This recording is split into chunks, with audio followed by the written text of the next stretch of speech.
Bonjour et bienvenue sur cette capsule vidéo qui vise à vous présenter le dossier entrepreneuriat. Ce dossier doit tenir compte des activités, des compétences et des tâches contenues dans le référentiel. Il doit aussi contenir des informations liées aux activités réalisées dans une réflexion menée par vous-même dans le cadre d'une création d'une activité nouvelle, d'une reprise ou encore dans l'amélioration de services d'une unité déjà existante. Dans cette capsule vidéo, nous allons nous intéresser uniquement au dossier 2, à la partie 2 hein, de ce dossier, qui est celle qui concerne les éléments financiers. Alors pour cette deuxième partie concernant le développement de l'entreprise, on va partir du premier dossier, hein. On va partir sur la base de l'analyse du premier dossier. Ici, l'étudiant, donc dans cette deuxième partie, devra montrer comment il va développer son activité, comment il va aussi assurer sa pérennité sur la base d'un prévisionnel d'au moins 3 ans. On va tenir compte pour ça de plusieurs paramètres, comme des paramètres économiques, fiscaux, financiers, sociaux et techniques. On va commencer tout d'abord, avant de développer la forme juridique et l'impact que cela va amener au niveau fiscal et social, on va d'abord s'intéresser au mode de gestion. Alors, quant au choix du mode de gestion, il faudra donc présenter donc le choix retenu en franchise, en location-gérance, en mandat de gestion ou encore en indépendant.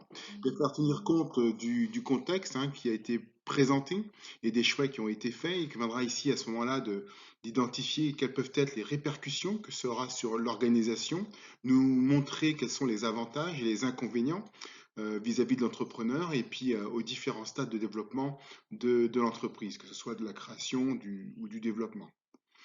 Si par exemple il s'agit d'une franchise, il faudra expliquer laquelle et pourquoi elle a été choisie et quels sont les apports de la franchise, donc en termes d'avantages et d'inconvénients.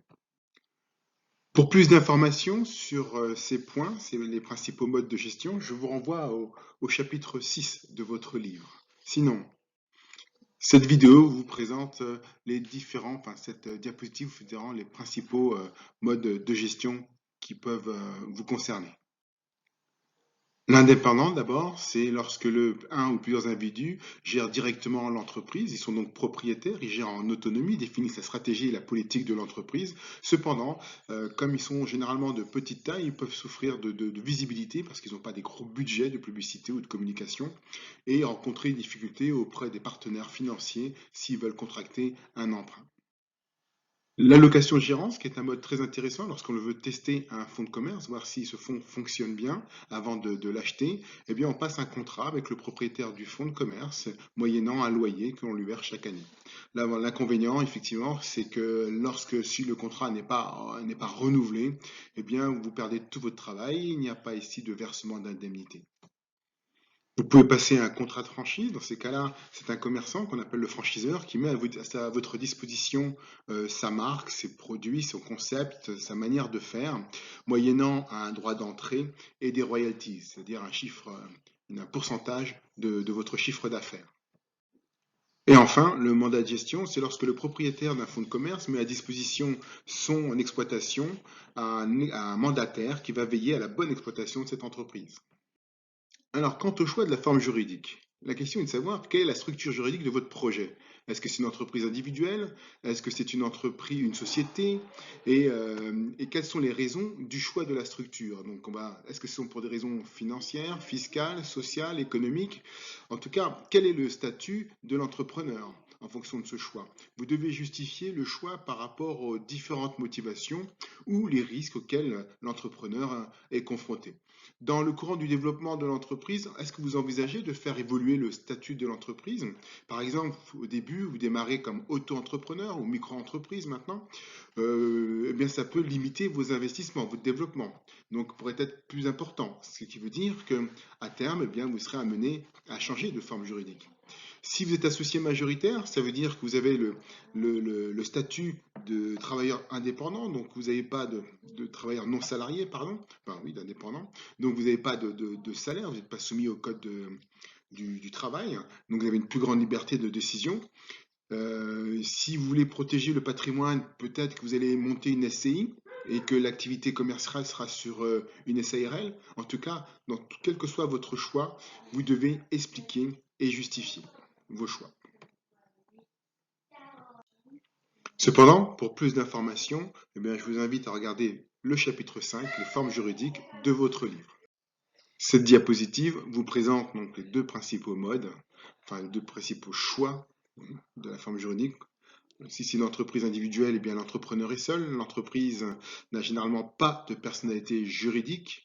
Autrement dit, le patrimoine professionnel de l'entreprise et celui du personnel, enfin, et celui du dirigeant est confondu. Autrement dit, la responsabilité de ce dernier est illimitée sur ses biens propres. Sauf dans le cas d'une EIRL, dans ces cas-là, effectivement, l'EIRL permet de déposer une déclaration dans laquelle figurera l'ensemble des biens professionnels qui le protégera, donc qui permettra de scinder le patrimoine personnel du patrimoine professionnel. Pour en savoir plus sur l'ERL, je vous renvoie à mes vidéos sur YouTube où je traite de ce statut-là ainsi que des autres formes juridiques. Enfin, la société, elle, est dotée d'une personnalité juridique et est constituée par une ou plusieurs entreprises. Du fait d'avoir cette personnalité juridique, eh bien, la responsabilité des apporteurs se limite cette fois au montant des apports. Donc les différentes sociétés, hein, EURL, SARL, SA, SASU ou SAS. Alors maintenant, on va passer au business plan financier. On va voir donc l'ensemble des besoins matériels, humains. On va aussi élaborer le budget prévisionnel hein, qui déterminera donc quels sont les chiffres d'affaires prévisionnels et les charges qui en découlent afin de dégager la capacité au financement. Nous allons voir aussi le plan de financement en lui-même et pour ça, nous allons passer donc par différentes étapes. Donc la liste des étapes est de déterminer donc l'ensemble des besoins. Mais jetons un petit coup d'œil sur le modèle financier, autrement dit ici le bilan de constitution. Ce bilan représente une photo de départ de ce que vous possédez et comment vous avez financé vos besoins. Vous avez donc d'une part ici tout ce que vous possédez l'entreprise au moment de la création.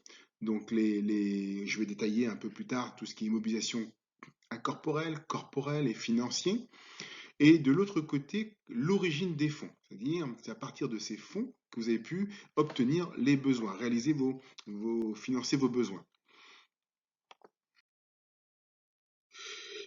Donc, au démarrage, quels sont vos besoins? Les besoins, si on en fait la liste, on a tout d'abord les investissements, que ce soit des biens matériels ou immatériels, mais qui vont être nécessaires à l'activité. Alors, s'ils sont immatériels, ça sera en évaluation incorporelle, et s'ils sont matériels, ce sont des évaluations corporelles. Alors, immatériel, c'est par exemple le fonds commercial, le droit au bail, qui est aussi qui fait partie du fonds commercial aussi. La marque, l'enseigne, les brevets, les concessions, les licences, ça sont des innovations incorporelles. Quant aux innovations corporelles, eh bien, ce sont les équipements, les machines-outils, les chambres froides, les mobiliers, tout ce qui est palpable, enfin tangible. Et autre frais, donc vous avez les frais d'établissement qui représentent les honoraires des experts comptables, des architectes, des ingénieurs, les droits d'enregistrement, les frais de prospection, de publicité, enfin tous les frais que vous allez déclencher au départ de l'entreprise, qui sont des frais des immobilisations incorporelles. Alors ici, il y a un choix. Hein. Si c'est pas trop important, vous pouvez laisser frais d'établissement, vous pouvez les mettre en charge. Par contre, l'administration fiscale vous autorisant à immobiliser ce type de frais, ben, allez-y, hein, surtout au démarrage, ça permettra de faire des crédits d'impôt étalés sur plusieurs années. Vous avez aussi les dépôts et cautionnements.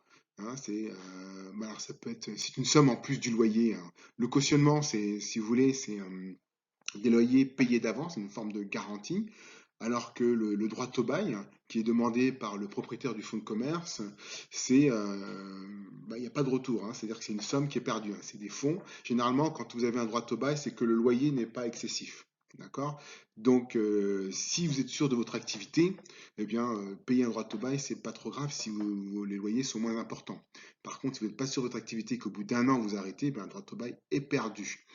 Alors, on parle aussi de pas de porte. Quand c'est le pas de porte, c'est comme le droit au bail, sauf que c'est directement en relation avec le propriétaire des murs. C'est le pas de porte, c'est auprès du propriétaire des murs, alors que le droit au bail, c'est avec le propriétaire du fonds de commerce. Mais tous les deux, c'est la même chose. Vous pouvez aussi rencontrer des droits d'entrée. Hein, c'est souvent lorsque vous avez des locaux commerciaux dans des galeries marchandes, eh bien, le propriétaire du centre commercial vous demande un droit d'entrée pour pouvoir exploiter votre activité. Ça n'empêche pas le loyer, hein, bien sûr. Et enfin, le fonds de roulement, hein, c'est les fonds, hein, c'est la partie des ressources stables euh, qui, euh, qui reste en excédent après le financement des investissements et qui va servir à financer les stocks, à financer le décollage qui risque d'avoir entre les encaissements et les décaissements, entre les créances et les fournisseurs, et puis aussi un petit pécule sur le compte caisse ou votre compte banque en avance. À cela, on peut ajouter, surtout au démarrage, hein, si vous avez des lourds investissements, ben, vous allez avoir une grosse TVA déductible. N'ayant pas de TVA collectée, ben, vous allez vous retrouver avec une créance sur TVA qui va être assez lourde et qu'il va falloir financer, hein, qui mobilise des fonds. D'accord? Donc, dans ce fonds de roulement, il faudra peut-être rajouter ça, hein, qui pourrait faire l'objet d'un BFR, enfin, on verra un peu plus tard, du BFR initial. Alors maintenant, les modes d'obtention des investissements, hein. Comment ces investissements, on peut les obtenir? Alors, il y a trois possibilités, hein, soit par acquisition, soit par location, ou soit par le crédit bail. L'avantage, enfin, c'est pas si c'est en acquisition, ça va figurer dans le bilan, en IMO corporel, hein, si ce sont des biens. Si ce sont, par contre, si ce sont des biens immatériels, ça sera en IMO incorporel. Donc, qui sont amortissables généralement, hein. S'ils sont amortissables, eh bien, ça vous permettra de réduire votre résultat fiscal et donc avoir un crédit d'impôt. Ça peut être sous forme de location. Donc, quand c'est une location, eh bien, cette fois, le bien ne figure pas au bilan, hein, puisque vous allez payer un loyer et ce loyer sera une charge d'exploitation qui permettra de déterminer le résultat de l'exercice. Une autre possibilité, c'est le crédit bail. Donc, ça fait appel à trois acteurs qui généralement sont l'entreprise, le fournisseur du bien et l'organisme crédit bailleur qui vous met à disposition ce bien moyennant une redevance sur crédit bail. Diapositive suivante. Alors là, il s'agit de déterminer quel est l'investissement, aussi bien incorporel que corporel à réaliser. Donc là, ici, il va falloir, dans ce tableau, les chiffrer hein, à partir de devis, à partir d'estimations, d'élaborer donc le plan d'amortissement. Donc là, j'ai juste mis la durée d'amortissement, mais j'ai mis que les éléments effectivement élémentaires, hein, comme le montant et la durée, ce qui donnera, qui seront les bases de calcul des dotations aux amortissements dans un autre tableau. De toute façon, vous verrez, on va vous laisser un modèle d'exemple de business plan où vous aurez tous ces tableaux-là, à vous de les compléter. Voilà. Donc, à titre d'exemple, si on a dans les évaluations corporelles, il y aura le bâtiment, le local, qui fera qui sera dans le projet, dans lequel il y aura des travaux, il faudra mettre du matériel. Pour les IMO incorporés, il y aura les licences, les acquisitions de fonds de commerce en cas d'une reprise d'activité. Donc tout ça devra être valorisé, bien sûr pour leur valeur hors taxe, et dans le tableau d'immobilisation, mais il fera effectivement déterminer quelle est la TVA déductible, hein, pour pouvoir déterminer la TVA due pendant au moins la première période, la première année. Et puis, vous devrez expliquer la particularité de vos équipements, savoir si vous allez mettre le paquet sur la digitalisation ou alors sur le design, enfin voilà. Alors, ce tableau de coûts-matières va vous permettre donc d'estimer vos coûts-matières par produit. Donc généralement ça se fait à l'aide de la fiche technique. Si vous avez la fiche technique de votre menu ou des différents éléments composant votre menu, vous pouvez déterminer nos coûts-matières pour chaque menu. Et multiplié par la quantité prévue de produits, ben, vous allez connaître le coût matière global. Connaissant cela, vous allez pouvoir déterminer un coefficient multiplicateur qui vous dira que ben, le prix de mon menu, à partir de mon coût matière, sera de temps. Hein. Par exemple, pour les boissons, Martin, nous spécifie que son coefficient multiplicateur moyen est de 3,5. Ceci veut dire que si ma bouteille de coca me coûte 1 euro à l'achat, et bien à la revente, je vais multiplier par 3,5 et j'aurai mon prix de revente qui sera 3,50 euros.